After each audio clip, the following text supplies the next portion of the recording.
Hi, everybody. Thanks for joining me. I'm here with Dr. Tom Roberts of the University of Northern Illinois, emeritus professor, who I think had one of the first courses in a U.S. university on psychedelics and is the author of many fascinating books.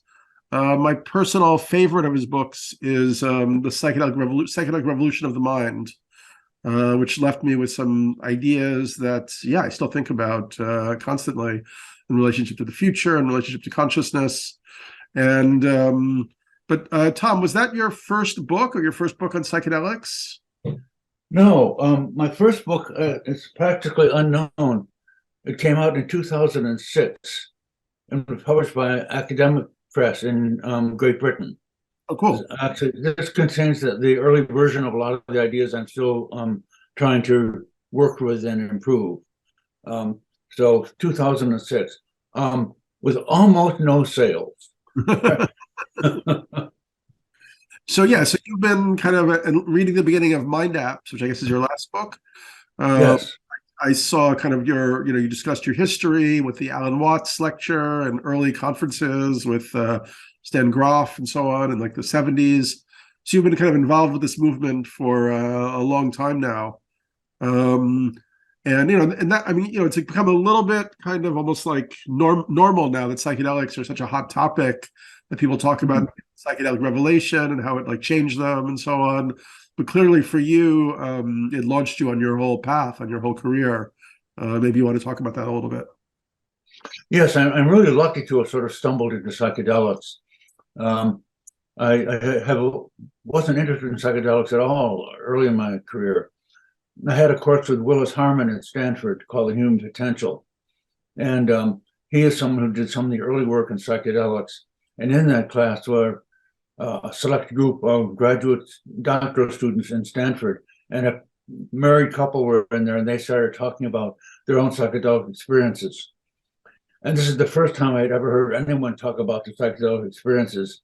And it didn't fit in with what I thought I knew. I had the usual view, of the scaggy, septic, scraggy old drug addict kind of guy. And these were graduate students and at Stanford. And so that sort of got me interested in it. And then just by good luck, I happened to attend That was like 69 or something, or what year was that? 68 or 69, yeah. Right in the middle of the whole shebang, the Summer of Love and all that kind of stuff was happening. Yeah, yes. In fact, when I drove from the University of Connecticut to Stanford, it was the year that when you go to San Francisco, be sure to wear some flowers in your hair was on the car radio. Now, Yeah. I wasn't going to wear flowers in my hair, but I was going to San Francisco, so that was sort of a nice song along the way. So you're a bit more of a straight-laced kind of academic type. Oh, Uh, yes, I was, and I still am, very much. Yes. Yeah, and what I'm trying to do is to get other straight-laced academics interested in the field because yeah, it had to influence them as well as the psychedelic culture in general. which is certainly happening. I mean, there's been an Yeah. explosion of interest, which I want to talk to you about. But yeah, so maybe just describe kind of the development a little bit of your particular like viewpoints and ideas around the psychedelic movement. And I mean, you must be very excited to see like this explosion of developments, but I also question whether like all of them are good, but maybe we can discuss that a little bit. Well, yes, it's very gratifying. When I first taught my course, I would be lecturing at professional meetings and mention my course. And afterwards, there'd be one or two people who would come up and say, I'm interested in that. I wish I could teach a course like that at my university, but I can't. It would ruin my career. Now, I thought when I taught my course, I'd be breaking the ice and there'd be a lot of people following right afterward to teach their course, but there weren't. I was sort of out there alone. With the exception of Jerry Brown at Florida International. He had a course in cultural anthropology that was largely about the cultural uses of psychedelics. I sort of at the same time taught about the same thing. My course was entirely on psychedelics, and it was part of a larger course. So at any rate, what I'm working on now is a development of these ideas. And I realized that when I put my ideas and other people's together, they formed a sequence. And it started off with what we are now with the psychotherapy and neurosciences. And what's emerging right now is the second stage, where religion starts to pick up on this. And of course, that's because the mystical experience in psychotherapy naturally moves people's curiosity over to religion and spiritual development. Where And do you? now Go ahead. Okay. what I'm predicting will happen is that when people start to look at spirituality and religion, this will move naturally over to the topics that the humanities are interested in, like what's truth, reality, what's the meaning of I, beauty, set of questions, and those questions pop up naturally when you start looking at religion, and that moves with people over to the humanities. And then the big step from there is to ask the question, if there are psychedelics that can do all this for psychotherapy and for religion and for the scholarship, are there other methods that can do besides psychedelics? And that's why I'm trying to get people to look at psychedelics as one, I call a mind app or psychotechnology within the whole field. And that includes, things like brain stimulation, hypnosis, breathing, the martial arts, yoga, hypnosis, and all those things. I call them mind apps, with the idea that just as we can install apps in our devices and have them do new things and work better, we can just install mind apps in our brain-mind complex and have them work better and do new things. And that's the idea that I'm trying to get across in my next book. And that's the idea in this book here, the MindApps, Multi-State Theory and Tools for Mind Design. Well, all the material is there, but I hadn't seen it as a sequence at that point. I see. And my point now is to see that as a sequence, a series of stages. Just like 2 days ago, somebody sent me a very well-designed website, I'll send it to you, called the Church of Psilomethoxin, Home of the Universal Sacraments. And apparently they're forming a new religion around a substance called psilomethoxin, which they say psilomethoxin is a new and novel tryptamine created in vivo by sacred mushroom mycelium. After inoculation, before the fruiting stage of development, the mushroom substrate is fed 5-MeO-DMT, the God molecule. As a result of the introduction of the God molecule, the fruiting bodies contain psilomethoxin. The sacred synthesis represents a union of spirit and nature with science, medicine, and further symbolizes a return to our ancient roots. I mean, this is probably, just one of many things that we're going to be seeing. I've never even heard of psilomethoxin. I'm kind of curious, actually. Yeah, me neither. Thank you. I haven't heard of that. Yeah. One thing I love about this field, there are all kinds of people who are turning up new ways of looking at things and sending them out to everybody else. Yeah. That's a wonderful characteristic of the psychedelic field. Before we get into your concept of mind apps, which I really love and think is fascinating, I had a few questions for you. One of your ideas that really stayed with me, and I used a lot in my own talks, and I think I mentioned in one of my books, was this idea of psychedelics as a second Reformation. Yes. Can you explain what that means, for people? Yes. Well, when we think of the Reformation, what we're really talking about is the change of Christianity in Western Europe. So I'm really limiting it to that geographically. And what happened, of course, was that when text became available through movable print and Gutenberg's press, people could start to read the Bible and other sacred texts themselves. And this was a movement from a period where, before that, religion was almost entirely going to some sort of ceremony, participating in the ceremony, or watching the priest do the ceremony. And it was a participation or just watching. Then what happened with the printable text is people could look at the text themselves. And of course, that was the beginning of the Reformation. That was Martin Luther when he translated from Latin to German, and suddenly the Bible became available in the common languages. Yes, that's exactly right. Right. And what I'm saying now is that psychedelics move mystical experiences from a few people here and there to make them available generally to the general population, just as the printed text made religious texts available to the general population and resulted in what we call the Reformation, that we're now going through a Reformation that's brought about by psychedelics, not by the printed word. Yeah, that's quite fascinating. I mean, in the Bible, I think the point that I heard you make in maybe one talk was, when people were able to read the Bible, they could read about the visionary experiences that like Moses had with receiving the burning bush, the Ten Commandments, or Ezekiel's chariot, but it was still something that was completely outside of their existence and their experience. And now people like, I myself, and I'm sure you also, can directly have those experiences and try to sort of make sense of it for ourselves. Yes, that's just one of the points I'm making. Now, this raises the question: are those genuine experiences, or are they sort of fake experiences? And the way I handle that is, if I consider them genuine, but if somebody wants to consider them fake or not genuine, they still can be useful instructional. For example, we teach people in medicine and education, everywhere else, to have like practice sessions, simulations. So at the very least, it's a simulation, even if it's not genuine. But if it is genuine, so much the better. So it's not a reason to do away with them, whether you consider them genuine or not genuine, because they're still useful instructionally. Because you can say, well, this may not be a legitimate mystical experience, but it gives us a good idea of one. Just as doctors have practice sessions, in their session, and I work with teachers and working with their practice sessions. So at the very least, it's useful instructionally.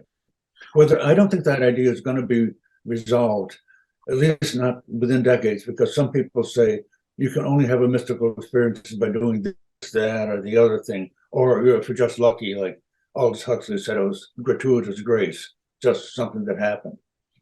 But even if you take that position, they can be useful instructionally and say, well, it may not be the real thing, but it's a very close approximation. I'll give you an idea of the real thing.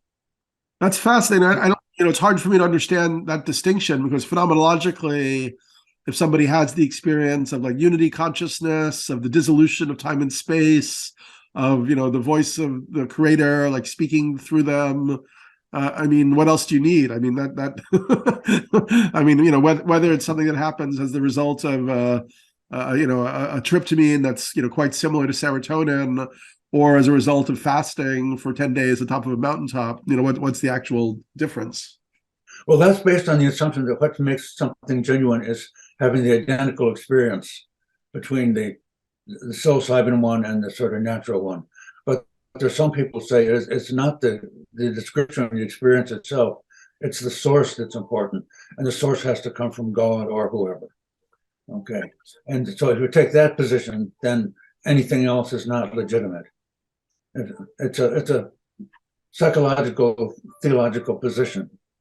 Now, I go with you and I say, okay, if the experiences are the same and the characteristics are the same, it's fine. But some people say, no, you have to follow. For example, some people say, well, you have to meditate for, dozens and hundreds of hours before you can get there.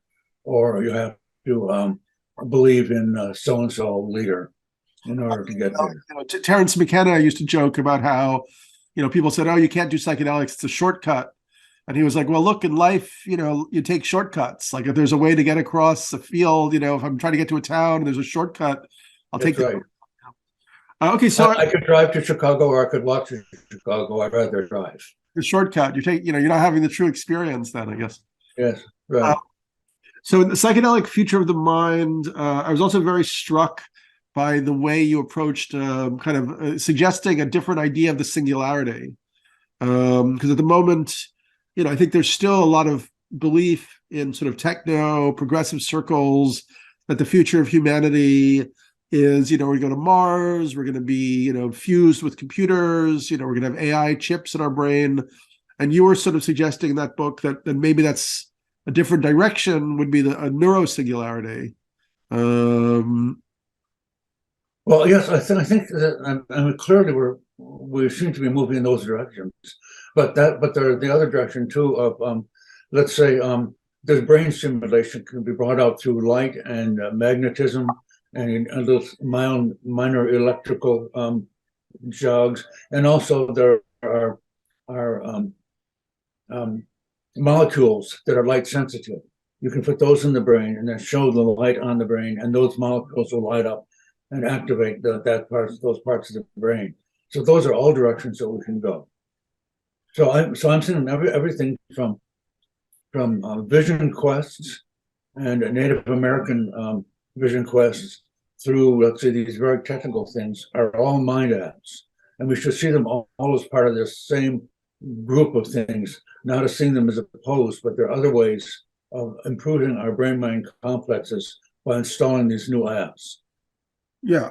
So you're saying that in the same way that a computer or a phone, you install an app for like a translator or something, and then when you turn it on, you have a particular experience or access a certain type of knowledge.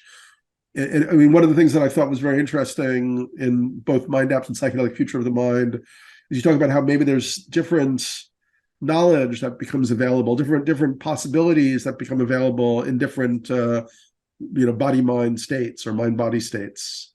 That's a very intriguing idea, because in a sense, everything we know, with a few exceptions, we know it using our ordinary cognition and perception in our ordinary default mind-body state that you and I are in now. Although I'm not exactly in it because I've been drinking some caffeine, but that's close enough. But so the question then is, when we start using our cognitive and perceptual and emotional processes differently, will we know things that way that we don't know now? And I think this may be a clue of why some odd and rare occurrences may be rare and odd, because they occur in other mind-body states, not our default state. For example, parapsychological things. If we look for them in our ordinary default state, we won't find them there. But if we look for them in other mind-body states, that may be where they reside. The psychology of healing and what we call the placebo effect may be something that exists more in other mind-body states than in our ordinary default state. And if you look at the research on the placebo, what's called the placebo ability, it often is associated with a shift in the mind-body state. By the way, I use the phrase mind-body state rather than state of consciousness. And I try not to use the word consciousness except in this very particular way, because lots of people are using it, but they mean very different things. And so people get together and they talk about consciousness, they're often talking about different things. But because they use the same word, they think they're talking about the same thing. So they disagree with each other because they have different meanings for the word. So by mind-body state, what I mean is what Charlie Tart called an altered state of consciousness, or I'd say different program, brain-mind complex. So when we can invent new brain-mind complexes, what will we learn in them? I think most of them will just be kind of interesting, but a few of them might be very helpful, and maybe ways of using our minds in new ways. So this is the big thing I would like people to start to think about, is we are learning to use our brain-mind complex in new ways. And psychedelics are just one class of new ways. But there's meditation and hypnosis and chanting and the martial arts, and all those are other ways. And so we should see them as part of a larger brain-mind complex, a whole brain complex that'll look at all the different things we can do with our brain-mind complex. Now, I'm very much a fan of our ordinary default state. I'm in it most of the time. I do most of my thinking, but I think this is evolved for a very good reason, to help us interact with reality. I mean, we perceive things and think things, and if we don't see them right or think them, we're likely to become extinct. So I think our ordinary default state is very good. I just don't want to think it's the only good state. That's the little shift I want people to make. At the end of the MindApps book, I saw that you had some kind of ideas for kind of large-scale, kind of institutional approaches to this whole area. Do you want to explain what your vision is a little bit, or how you think that society could kind of, maybe in a way reconfigure around this kind of exploration? Well, there are two things. One is my syllabus for my class, and I'm very pleased to say there is now an association of professors in colleges and universities who are teaching psychedelic courses. There are 50 plus members in that now. It's just started out in the last year, and new people are joining. We're looking at people in colleges and education, just because we want to make a workable group, and people are suggesting books and activities and so forth. And the second is a corporation, and of course there are between 50 and 60 now publicly owned corporations that are trying to develop psychedelics. I think they're largely going in the wrong direction. What they're trying to do is to develop a psychedelic drug that can be used and have various variabilities on the drugs that are existing. But if you look at psychedelic psychotherapy, the major part of it is the session played with the psychotherapists. And it's the psychotherapist's time and effort that really is the expensive and useful part of this. And so when you develop a drug that you use just only once or twice, and it's not going to be like something you take every day, which is what drug companies are after. So I think they are missing the point by trying to develop think that developing a drug is the main step to make. I think the main step is how to set up situations, companies that will offer psychedelic services. And there are a couple of those going on now. The ketamine seems to be the one that's catching on best. And of course, because that's legal. Yeah. And so the question is, how can we set up services? And it might be, I can think of everything from an individual psychotherapist in private practice to groups and to corporations that do it. I mean, just like, I use beer as an example. For example, we have local, beer breweries. We have big beer companies. We have international beer companies. And I think the same thing can be with psychedelic, I call it services, providing the service of taking people on their experiences and helping them integrate them. I think that's the direction that things will develop, although only one or two of the new companies are really going that way now. Well, it seemed that one of your perspectives that I also share and really appreciated was that you really are interested in the usage of it beyond sort of therapy and mental health. And so, I think you were talking with the MindApps book about kind of like an organization for kind of like officialized psychonauts, not just kind of therapists, but people who can really, I guess, develop skill or mastery in these altered states. Can you talk a little bit more about what you're conceiving and how that might work? Well, I can imagine that there can very well be a number of different organizations for people in various specialties. It's quite clear now we are not developing medical and psychotherapeutic specialties. But I can imagine there could be religious specialties. Now, the religious specialty is going to be a real problem because who has the right to say what you can or cannot do in religion? And suppose a religion starts like this, when you mentioned to me that to start out with, and it wants to use psychoactive drugs. Does the Drug Enforcement Administration have the legal right to tell what people can or cannot do in their religions, or is that the freedom of religion issue? And we have to face those issues very much, because we have our laws will now make a lot of the religious use of psychedelics illegal, and people could be jailed for it. There are a few churches now, but it's not in a wide variety, and some of them had to get special, let's call it dispensations from the DEA and the FDA and other groups in order to use psychedelics in an entheogenic way. By the way, I use the word entheogen not as a substitute or synonym for psychedelic, but only to talk about the religious uses. I mean, that entheo was right in the middle of that word and tells what it's about. So I think of the psychotherapeutic uses of psychedelics, which is the one that's caught on now. The entheogenic is emerging. And then I'm coined the word ideogenic. That is the ability of psychedelics to produce ideas. And that's the word I use up on the third stage, the humanities stage. But this religion problem is going to be a real problem over who gets to decide what a religion can or cannot do. I imagine, for example, I can imagine either the Jesuits or a group of nuns getting into psychedelics for theological, religious reasons and or for psychotherapy reasons.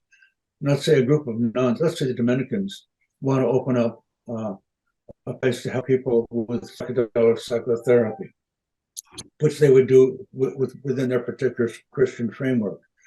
Now, would the FDA say, no, you can't do that? And here we have a group of nuns who want to do what they consider a religious or Jesuits, a religious activity. We have to figure out how to work that through in our society and with our legal system. And what I think is funny is what about universities? For example, I know the word sublime, which appears in romantic poetry, much better from my own psychedelic experiences.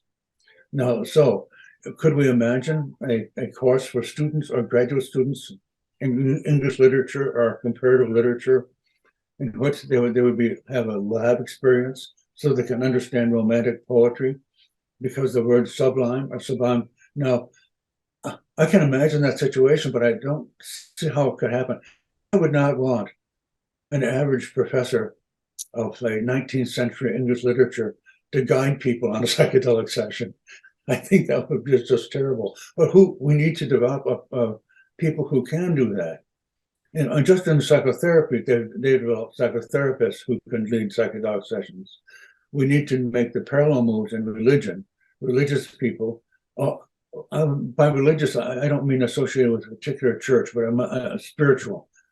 What's used now is often religion/spiritual as one word, or R/S. So I'm talking more about spirituality rather than religion in the sense of an organized organization. So, but who could lead those and who should lead those?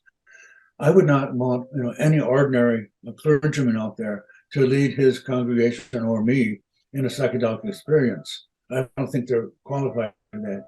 So we need clergy or spiritual leaders rather, who are capable of leading people on psychedelic experiences. And then when we move up to the third stage, the humanities, we need people who, let's say, in philosophy and literature and the arts, who know enough about psychedelics and their field to lead people in their field that way.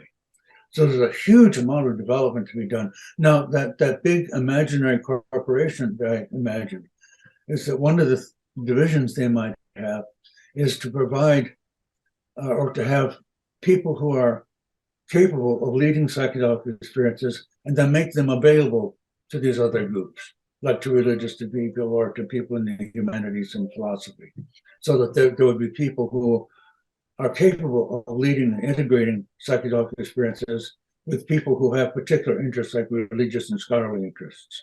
So this, I see, that development we have to face yet. I think we will get there. I don't know at what speed, but I think psychedelics, I thought they would get adopted much faster than they did. So my guess is it's probably going to take a lot longer than I'll live to see. What about you mentioned ideas, you mentioned religion, you mentioned academia, and of course therapy. But what about the sort of paranormal, psychic, kind of supernatural, kind of dimensions that people often experience through psychedelics? That fits into my idea that there are human perceptions and abilities outside of our ordinary default mind-body state. And a way to investigate them would be to try different mind-body states, not just psychedelics, but psychedelics and, let's say, progressive relaxation or hypnosis. Now, what I find most intriguing is that so far, what we've been talking about here, and most people they talk about one of these MindApps at a time, just psychedelics or just meditation or just hypnosis.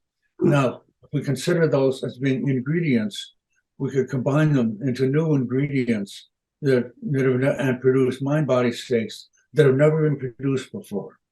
It's like synthetic chemistry. You put molecules together, you come up with molecules that have never been developed before. And they're the synthetic elements that have been developed in physics. So I'm suggesting synthetic mind-body states by combining these various MindApps and various recipes that would produce different mind-body states and experiences that we have no idea what they might be useful for.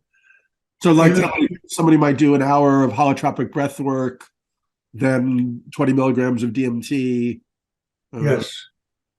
Myron Stodorov, for example, suggested that before people do LSD, they do MDMA. to see if they're at home with altered states of consciousness. And if they have a good experience, then go ahead and let them have LSD. And if they don't like altered states of consciousness, then don't have them go to LSD. Mm-hmm. But it's that idea. And then, of course, we have to figure out diagnostic instruments by saying what kind of mind-body state might be good for what person under what particular situations. Just as we do now with medicines, we have all these diagnostic categories of take this for this and take that for that. We have to think the same thing about our mind-body states. What states do we want to produce with who, for who, and why, and so forth. So this is why I find creativity so interesting, because this often happens in mind-body states. So nobody read your book, no Peter Thiel or Zuckerberg, and called you up and said, "Okay, I'm going to fund $1 billion MindApp corporation." This is the book they should read. Okay, MindApps. Or as somebody said to a writer, "What's your favorite book?" And he said, "My next book." And that's what I feel too. My next book's my favorite book. Of course, the one I'm working on now. Let's talk about then. So what is the book that you're working on now?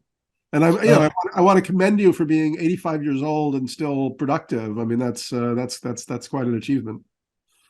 Yeah, sometimes I wonder if I want to go on, but I keep on having the ideas. I don't want to waste them, to put it that way. Yeah. Well, the title is I've got it right here, Fulfilling the Psychedelic Renaissance. And the subtitle is In 4 Stages: Medicine and Therapy, 1, Religion and Spirituality, that's 2, Intellect and the Humanities, that's 3, and Multi-State Design, that's 4.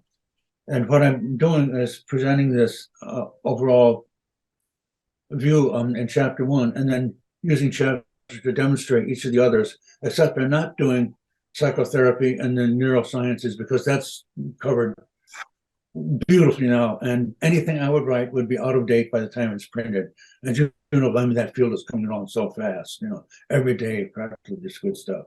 So what I do is I select chapters to demonstrate, let's say, religion and the humanities and multi-state. So it's really to lay out. It's one idea that's elaborated on throughout the whole book. Very cool. And multi-state, I think that in the MindApps book, you talk about kind of like a paradigm shift from single state to multi-state. Yes, that's where I got into the idea, and I didn't realize quite how rich it was at the time that I wrote it. And I've been elaborating on it since then. So maybe elaborate a little bit for me, like what does that mean exactly? I think the big problem is that in general, people think that all good thinking happens in our ordinary default mind-body state, the one that you and I are in most of the time, except when we're sleeping and dreaming. And what I'll call that the single state fallacy. To suppose that all good thinking happens only in our ordinary awake mind-body state. And I want to challenge that by saying that good thinking can happen in a lot of different mind-body states. And once you start with that assumption, everything else falls in line. You say, well, what are these different mind-body states? How do we get there? And that's the MindApps question. How do we get there?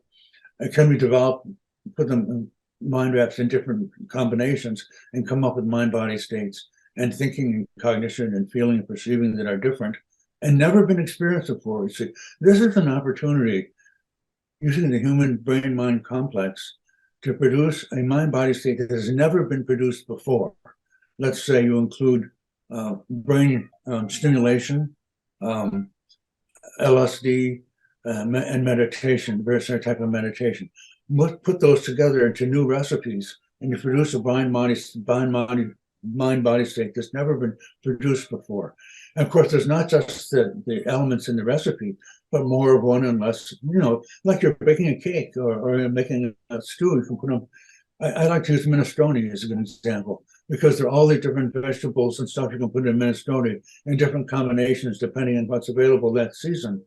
And I see MindApps as being like the ingredients in minestrone. You can put them together in any number of different combinations and turn out not just a minestrone, but a mind-body state that's never been produced before. Now, I think most of these will just be curiosity. I don't think most of them are going to be useful. Just you look at chemistry, you can have all these elements, you put them together in any number of different ways.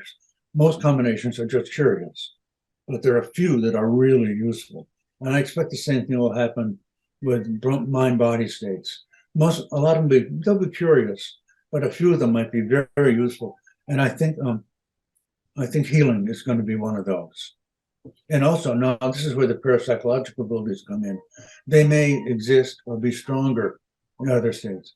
Because not only would there be new abilities in other states, but our current abilities might be stronger or weaker in other states. Creativity is a good example of that. A study Jim Fadiman and Bill Harmon did on creativity, it was published way back in 1966, if you can believe it. As an example of solving problems in different mind-body states. And I know you're aware of the creativity literature. There's more and more occurring, which shows mind-body states come up with solutions to problems, and that who knows what problems might be solved in other mind-body states that haven't been invented yet. This is an invention challenge, is to invent new mind-body states. In addition to using our current ones and to making them more healthy, there's this whole other way of looking at things and saying, let's present new mind-body states that have never been experienced before. By the way, this should be done with utmost care. I do not want to be the first subject for a lot of these possibilities. But for example, if you look at meditation psychedelics, they fit together very naturally. There's a natural pairing. So there's a good example of one that we have right now. Are there any specific examples that you could give me of a kind of different type of knowledge that becomes available in a different mind-body state? Well, what is out there? Now, I think that probably a spiritual intensity or mystical experiences are the example that I'm most interested in and that are most accepted in our culture. The parapsychological abilities are certainly an ability. Stan Gross through the human mind is that our minds are like small parts of a much larger state of consciousness. If we can get into those other states of consciousness and become more aware of the part of that holographic part of our mind, this may be that our mind can go anywhere. Now, I find his view more than I can accept, except Stan is the psychotherapist and the person with the largest collection of human experience that I know of. So I've got to respect him on this. But I find it hard to believe. But I know I may very well be wrong in that case. And of course, he's not the only one who's thought about the holographic view of the mind. Well, our minds are just like little pieces of the big picture. I mean, I know he had experiences where people would start speaking in totally unknown languages, or yes. Yes, his book, Realms of the Human Unconscious, now called LSD Doorway to the Numinous, is a great collection of abilities that may exist in other mind-body states. But all those, of course, are brought up by psychedelics, LSD in his case. So what might other MindApps produce, just as psychedelics has produced all those amazing things? What might, brain stimulation through magnetism do? Who knows? And we just don't know this. We're like before the Europeans think that the world ended, if you went below the equator, or you'd fall off, or there was no North and South America. We're like that with our brain. There are continents out there for us to discover and have to create. But that's the idea I'm trying to get across to people, to see the vastness of the human mind, and we're stuck on this. I don't want to oversay we're stuck on this own little island, because there are these other islands around us, like meditative islands and martial arts islands and so forth. But there's a lot of other places we can go with our minds. No, I totally agree. But I feel it's like really important to have like a new frontier doesn't require like a technology, materialism. It does to a certain extent, but it's not like getting to Mars or it's also like we're still seeing territorial wars, like the war in Ukraine, and I think it's also because people have a very limited concept of frontier, or of they're limited by these old ideas that actually, if we could see the next frontier for human development was this exploration of the inner dimensions of consciousness that could actually shift the energy of global society in a way. Your word frontieris is exactly the right word to use, because it suggests going into an unknown area, an unknown land. Yes, and these are the unknown continents of the mind. That's a good phrase. You sent me a long list of ideas that you had. I guess some of them were generated during your own explorations of psychedelics. I'm curious if there are any of those that are like your absolute favorites, or really kind of novel ideas that you would love to see. Yes, my favorite is, of course, the biggest idea, the idea of multiple mind-body states, or multiple brain-mind complexes, because that's the big one. And then the one of the lesser ones is, of course, MindApps. That is looking at these various techniques, psychological techniques and biological techniques, as producing different mind apps. And so that's the one I really like. And then I have an idea on psychotherapy, or rather the placebo ability. People talk about placebo ability as if this drug that has no effect has had an effect on people. Well, obviously, if you give someone a drug that doesn't have any effect, and then something happens, and you say it's because of this drug that has no effect, there's a logical problem in there, and that you're attributing an effect to something that has no effect. So, but something is happening, and people do have placebo events. I think we should call it the placebo ability, because if we call it the placebo effect, it's illogical to call it an effect of something that has no effect. But really what we are doing in that case with placebo is having people try to activate their placebo ability. And once we talk about the placebo ability, we ask what mind states might it be more powerful in addition to our regular mind state. And of course, there's a belief that if the doctor gives you a pill, the pill must be good for you. And that is a psychological placebo effect. It's not the effect of the pill, it's the effect of your expectations, your setting, basically. And so I suggest we start talking about placebo ability instead of talking about the placebo effect. And this brings an interesting thing. There are vagus nerves. They're nerves that basically, it's called the nerve, but there are actually two of them. And they go out of the brain and they go down and they plug into basically all the organs in our main part of our body. So there are connections between what goes on in the brain and goes down in our body, and the information goes backwards too. So that this is the brain-body connection. Now, what I'm wondering about is this vagus nerve, you say, either plugs in to the brain or arises from the brain, and it's part of the brain that sort of goes on in our body. Now, here's the question I'm wondering. If we could activate and locate these areas where the vagus nerve arrives, could we activate those through psychedelics or meditation or some other mind app? And would this then result in our having more control and a healthier gut, so to speak?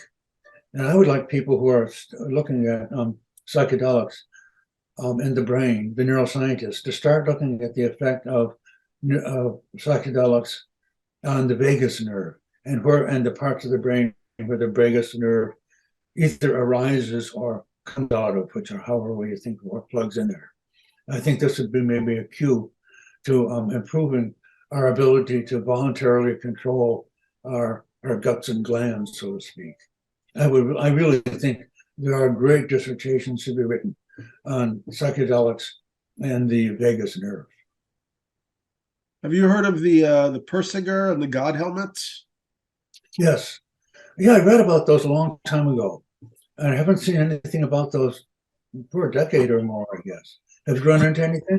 Well, I mean, it wasn't the idea that you stimulate a certain part of the brain with electromagnetism, and you have an experience of divine awe or connection or whatever, or terror, Yes, and that's been enormously increased now with, cats that have, 2 dozen or 3 dozen connections to the skull, and they can activate various parts of the brain.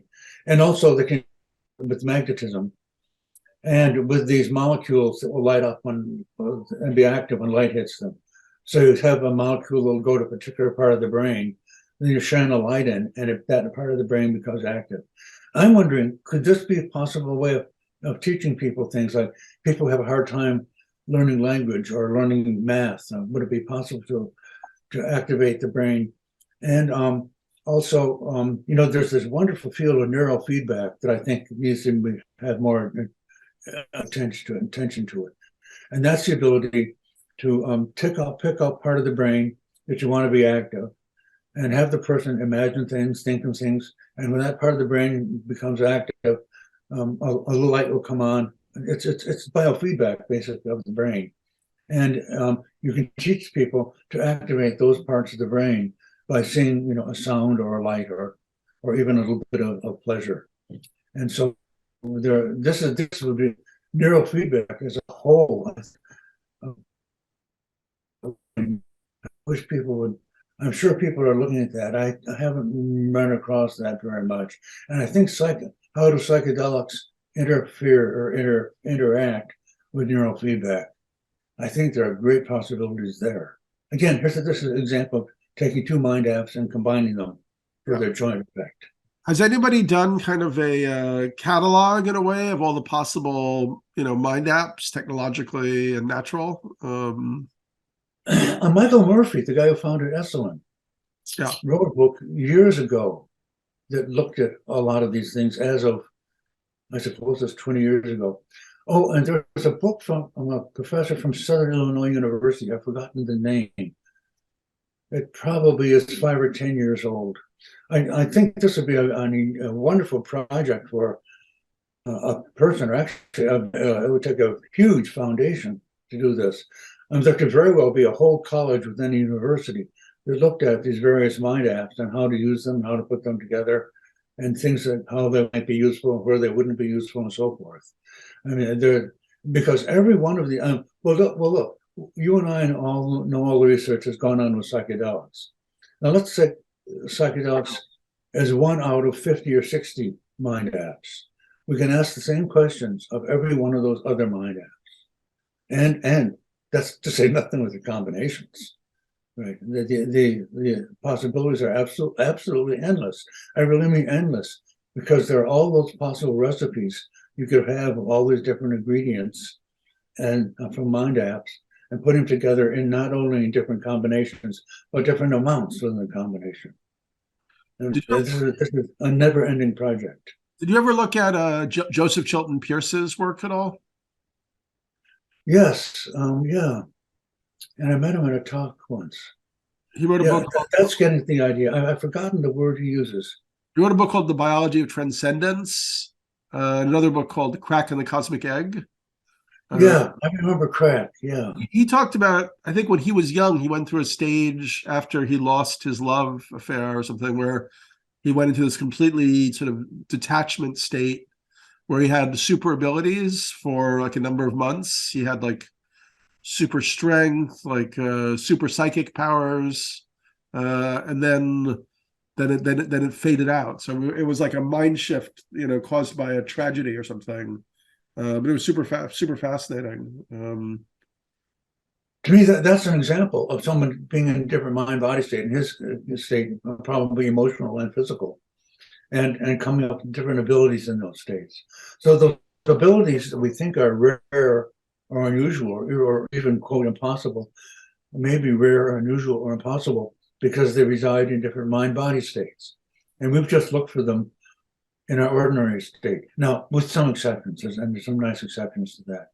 But basically, when we look for a new ability only in our own ordinary mind-body state, we may be missing the fact that if it exists in our mind-body state, it might exist in different powers in other mind-body states, or it might not exist in our default mind-body state, but may exist in other states.